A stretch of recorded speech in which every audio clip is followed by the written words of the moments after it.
Good morning, students. So we are doing about the interior of the earth, and we have discussed about the two sources of information about the inside of the earth, that is direct sources of information and indirect sources of information. तो हमने दो पढ़े थे उसके अंदर, एक पढ़ा था डायरेक्ट सोर्सेज ऑफ इन्फॉर्मेशन और दूसरा पढ़ा था indirect sources of information. So today we will discuss about the एक one indirect source of information हमारा अर्थक्वेक. आज हम अर्थक्वेक के बारे में पढ़ेंगे कि वो किस प्रकार हमारे को अर्थ के बारे में इन्फॉर्मेशन देता है. अर्थक्वेक के बारे में पढ़ेंगे. तो इसमें कहा गया था study of seismic waves provide a complete picture of the layered interior. यानी जो आपका सिस्मिक वेव्स हैं, सिस्मिक वेव्स को बोलते हैं जिसके कारण अर्थक्वेक बनता है. अर्थक्वेक से वो जो आपका आगे से आगे एरिया में जाता है वो वेव्स के कारण. तो हमारे को अर्थ की जो लेयर्स हैं उनके बारे में, इनसाइड की लेयर है उसके बारे में हमारे को वो कंप्लीट पिक्चर यानी उनके बारे में कंप्लीट इन्फॉर्मेशन हमारे को वो बताता है. An earthquake in simple word is shaking of the अर्थ. यानी सिंपल वर्ड में अगर हम अर्थ को पढ़ें तो इसका मतलब क्या होता है कि शेकिंग ऑफ अर्थ, यानी अर्थ का हिलना, अर्थ का कांपना, उसको हम क्या बोलते हैं, shaking of earth. It is natural event. ये कोई आपका ह्यूमन मेड नहीं है, नेचुरल इवेंट है, नेचुरली होता है ये. इसके कई कारण होते हैं, जैसे आपका ड्यू टू प्लेट मूवमेंट, जो आपका कन्वर्जेंट प्लेट्स होती है जो आपस में एक दूसरे के पास आती है, उसके कारण भी हो सकता है. वोल्केनिक इरप्शन, लावा के कारण जो लावा निकलता है उसके कारण भी हो सकता है. तो इसके कई कारण हैं. It is cause due to release of energy. और इसके कारण क्या होता है कि जब दो प्लेट टकराई तो उसके अंदर से एनर्जी रिलीज हुई. वो एनर्जी क्या करती है, वो हर डायरेक्शन के अंदर जाएगी और उसकी एनर्जी रिलीज होगी तो उसमें क्या बनेगी, वेव्स बनेगी. जैसे आप दो प्लेट लेकर अगर उस आपस में टकराओगे तो उसके अंदर क्या होगा, एकदम आपके हाथों को कंपन महसूस होगा दोनों साइड में. तो वैसे ही क्या होता है जब कोई वोल्केनिक इरप्शन होगा या आपका अर्थ मूवमेंट होगा, प्लेट मूवमेंट होगा, तो जब वो आपस में एक दूसरे के पास आएगी तो उससे क्या होगा, उनका वो एनर्जी रिलीज करेगी और उस एनर्जी से क्या होता है, वेव्स बनती है. और वो वेव्स क्या होती है, वो अर्थ को क्रिएट करती है. Why does the earth shake, यानी अर्थ क्यों कांपती है या अर्थ में हिलना, अर्थ क्यों हिलती है. The release of energy occurs along a fault. जो एनर्जी होती है ना, वो अर्थ के अंदर से जो फॉल्ट होते हैं, दरारें, क्रैक्स होते हैं, उनके अंदर से अकर्स करती है, वो बाहर आती है. A fault is a sharp break in the crustal rock.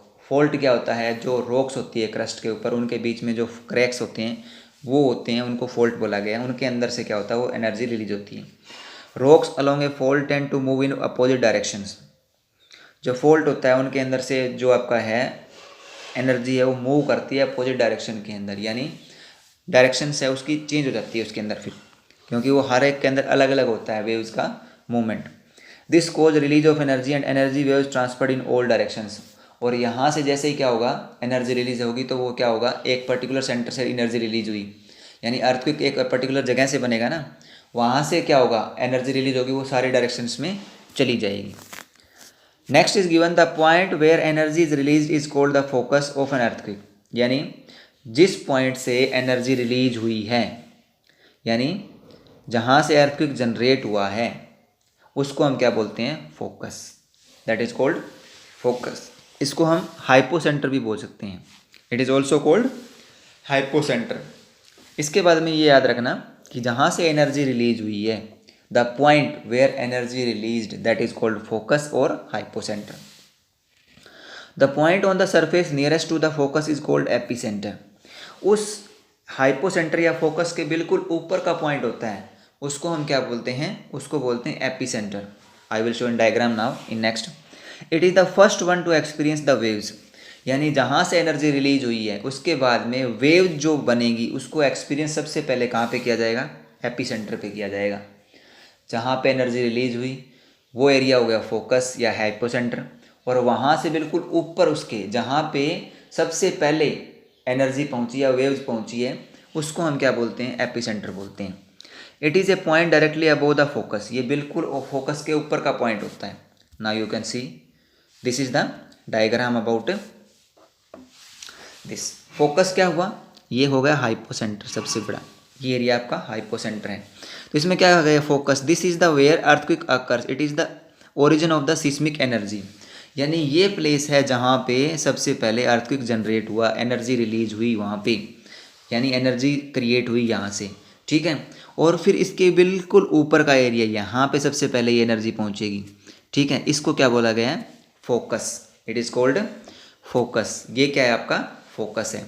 इसके बाद में क्या है? एनर्जी इस तरीके से हर एक डायरेक्शन के अंदर आपकी मूव कर गई है, ठीक है। This is called earthquake. तो इस तरीके से अर्थक्वेक जनरेट होता है। ये तो हो गया फोकस, इसको हम क्या बोलते हैं? It is called focus. ये आपका फोकस है, क्योंकि यहाँ पे सबसे पहले आपकी एनर्जी रिलीज हुई है या सिस्मिक वेव्स क्रिएट हुई है। यहाँ से सबसे पहले ये पहुँची यहाँ पे इस एरिया के अंदर, इसको बोला गया एपी सेंटर। ये प्लेट बाउंड्रीज होती है। बाउंड्रीज क्या है? जहाँ पे प्लेट्स का लास्ट पोर्शन होता है वहाँ पे।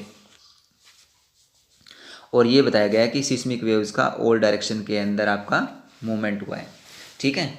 इसके अंदर ये बताया गया है। इसके अंदर आपका बताया गया है कि पी वेव्स हैं, प्राइमरी वेव्स हैं, वो क्या आपकी लॉन्गिट्यूडनल में, ये जो है ये आपकी प्राइमरी वेव्स हैं। एस वेव ट्रांसवर्स में, ये जो आपकी वेव्स है ये ट्रांसवर्स में है। और एल वेव्स हैं, ये सरफेस वेव्स है, सरफेस के ऊपर की जो वेव्स दिखाई दे रही है ये आपकी क्या है? एल वेव्स हैं। तो ये इसके अंदर आपका डायग्राम में बताया गया है, फोकस, एपिसेंटर और वेव्स की डायरेक्शन, ये इसके अंदर डायग्राम में बताया गया है। नाउ नेक्स्ट होता है अर्थक्वेक वेव्स, यानी जो अर्थ की एनर्जी रिलीज हुई तो उसमें वेव्स जो बनेंगी वो क्या होता है उसके बारे में पढ़ेंगे। All natural earthquakes takes place in lithosphere, यानी जितने भी आपके नेचुरल अर्थक्वेक्स आते हैं वो सारे सारे आपके क्या होते हैं? अर्थ की लिथोस्फीयर के अंदर आते हैं। लिथोस्फीयर कौन सा होता है? जो लैंड एरिया है आपका, ऊपर का पार्ट है, उस पर आते हैं। Lithosphere refer to the portion of depth up to 200 kilometer from surface of the earth. Lithosphere हम बोलते हैं जो आपका अर्थ का ऊपर का पार्ट है वहाँ से 200 किलोमीटर तक के एरिया को हम क्या बोलते हैं? लिथोस्फीयर बोलते हैं। We are calling it lithosphere, यानी जिस एरिया पर हम ऊपर क्रस्ट के ऊपर रह रहेंगे उस एरिया से लेकर नीचे 200 किलोमीटर तक के एरिया को हम किस में शामिल करते हैं? उसको हम शामिल करते हैं लिथोस्फीयर के अंदर। Next, an instrument called seismograph records the waves reaching the surface, यानी जिस इंस्ट्रूमेंट की मदद से हम अर्थक्वेक को मेजर करते हैं उसको हम बोलते हैं सिस्मोग्राफ। सिस्मोग्राफ क्या करता है? वेव्स की जो है जो सरफेस पे आती है उनकी इंस्ट्रूमेंट के अंदर रिक्टर स्केल होता है, उस रिक्टर स्केल के अंदर उसको ऑब्जर्व किया जाता है। 4 से ऊपर ले जितने भी आपके अर्थक्वेक की रिक्टर स्केल होगा वो उतना ही ज़्यादा डिस्ट्रक्टिव नुकसानदायक होगा आपका। तो रिक्टर स्केल होता है वो उसका स्केल है मापने के लिए, और इंस्ट्रूमेंट कौन सा है? सिस्मोग्राफ है। Earthquake waves are of 2 types. Earthquake है वेव्स है वो 2 तरीके की होती हैं, एक होती है बॉडी वेव्स, एक होती है सरफेस वेव्स। बॉडी वेव्स का मतलब ये आप समझ गए कि जो अर्थ के इनसाइड है। सरफेस वेव जो सरफेस के ऊपर यानी अर्थ के ऊपर के एरिया में आती है, अर्थ के ऊपर का एरिया होता है। बॉडी वेव जो अर्थ की इनसाइड ही है और उसके ऊपर फिर क्या होती है? सरफेस वेव्स होती हैं। ना बॉडी वेव्स के बारे में बताया गया, generated due to release of energy at the focus. Body waves किसके कारण बनती हैं? जो एनर्जी रिलीज हुई है अर्थक्वेक के कारण उसके कारण बॉडी वेव्स बनेगी। कहाँ से बनेगी? फोकस पॉइंट से, जहाँ पे एनर्जी रिलीज हुई है। Move in all direction travelling through the body of the अर्थ, और वो क्या करेगी? सारी डायरेक्शन के अंदर आपकी अर्थ की बॉडी जो है, अर्थ का जो लिथोस्फीयर का पार्ट है उसकी सारी डायरेक्शन में वो मूव करेगी। बॉडी वेव्स 2 तरीके की होती है, एक होती है प्राइमरी और एक होती है सेकेंडरी वेव्स। बॉडी वेव्स क्या है आपकी? 2 तरीके की है, एक होता है प्राइमरी वेव्स, एक होता है सेकेंडरी वेव्स। अब प्राइमरी वेव्स क्या होता है? Move faster first to arrive at surface, यानी प्राइमरी वेव्स वो होती है जो सबसे पहले क्या है? सरफेस पे पहुंचेगी। अर्थ सरफेस पे सबसे पहले पहुंचने वाली जो वेव्स हैं वो कौन सी आपकी? प्राइमरी वेव्स हैं। Similar to sound waves, sound waves होती है ना, जैसे आपकी साउंड की आवाज़ आती है तो वेव्स ही आती है हमारे पास, तो उसी तरीके से क्या है? पी वेव्स प्राइमरी वेव्स भी होती हैं। Travel through gaseous, liquid and solid materials, ये जो प्राइमरी वेव्स है ये तीनों मटेरियल में आपकी मूव करती है। ये किस में करती है? गैसेस में भी कर जाती है, लिक्विड में भी करती है और सॉलिड में भी करती है। यानी प्राइमरी वेव्स है वो फास्टर भी हैं, अराइव करती है सबसे पहले सरफेस पे, और किसकी तरह होती है? साउंड वेव्स की तरह होती है, साउंड की आवाज़ जो हमारे को सुनाई देती है ना वैसी। और ट्रेवल करती है तीनों में, तीनों मटेरियल में, लिक्विड में भी कर जाती है, सॉलिड में भी करती है और गैसियस फॉर्म में भी करती है। यानी अर्थ के अंदर कोई गैसियस एरिया है तो उसमें भी वो जाएगी, लिक्विड एरिया है तो उसमें भी जाएगी और सॉलिड है उसमें भी जाएगी। सेकेंडरी वेव्स होती है वो क्या करती है? Arrive at the surface with some time lag.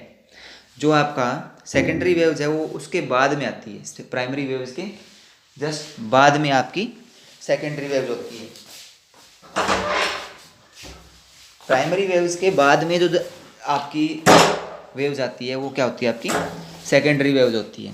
और सेकेंडरी वेव्स है वो ओनली किस में ट्रेवल करती है, वो सॉलिड में करती है। यानी प्राइमरी वेव्स तो करती है सभी में, तीनों में, but secondary waves only move in solid material, solid materials में ही वो मूव करती है, वो सभी में मूव नहीं करती है।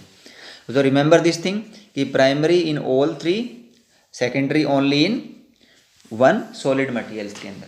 अब प्राइमरी वेव्स का याद रखना है कि सबसे पहले जो वेव्स जनरेट होती है अर्थक्वेक के एनर्जी रिलीज होने के बाद में, वो प्राइमरी वेव्स हैं। उसके बाद में जो दूसरी आपकी वेव्स जनरेट होगी प्राइमरी के बाद में, उनको हम क्या बोलते हैं, सेकेंडरी वेव्स। अब इसके अंदर ये बताया गया है कि प्राइमरी वेव्स कैसे चलती हैं और सेकेंडरी वेव्स का मूवमेंट है वो कैसे होता है। प्राइमरी वेव्स का मूवमेंट तो है बिल्कुल स्ट्रेट, और सेकेंडरी का क्या होता है, वो लेयर्स में इस तरीके से आपका स्प्रिंग जो बनता है ना, उस तरीके से, इस तरीके से ये चलती है। ये बिल्कुल स्ट्रेट चलेगी, ये क्या करेगी, इस तरीके से मूव करेगी। अब होता है सरफेस वेव्स, यानी प्राइमरी और सेकेंडरी तो बॉडी वेव्स होगी, उसके बाद में जब सरफेस पे जो वेव्स आती है उनको हम पढ़ेंगे अब। The body waves interact with the surface rocks and generate new set of waves which move along the surface. यानी इसके अंदर कहा गया है कि जो बॉडी वेव्स थी इनसाइड द अर्थ थी, वो क्या किया, उसने इंटरेक्ट किया सरफेस रॉक्स के ऊपर। सरफेस रॉक्स जो ऊपर की रॉक्स थी ना, सरफेस के ऊपर हमारे रॉक्स हैं, उनके साथ में इंटरेक्ट किया, और उन्होंने क्या किया, एक नई वेव्स को जनरेट किया, जिसको हम क्या बोलते हैं, सरफेस वेव्स बोलते हैं। They are last to report on seismography, यानी सिस्मोग्राफ में ये सबसे लास्ट में जो वेव्स आती है उनको हम बोलते हैं surface waves. These are more destructive, क्योंकि वो बॉडी वेव्स थी वो तो नहीं, इनसाइड में हुई, तो उसका हमारे को इतना ज़्यादा नुकसान नहीं हुआ। हमारे को नुकसान कौन सी करती हैं, जो सरफेस वेव्स है, यानी जो अर्थ के सरफेस पे आएगी।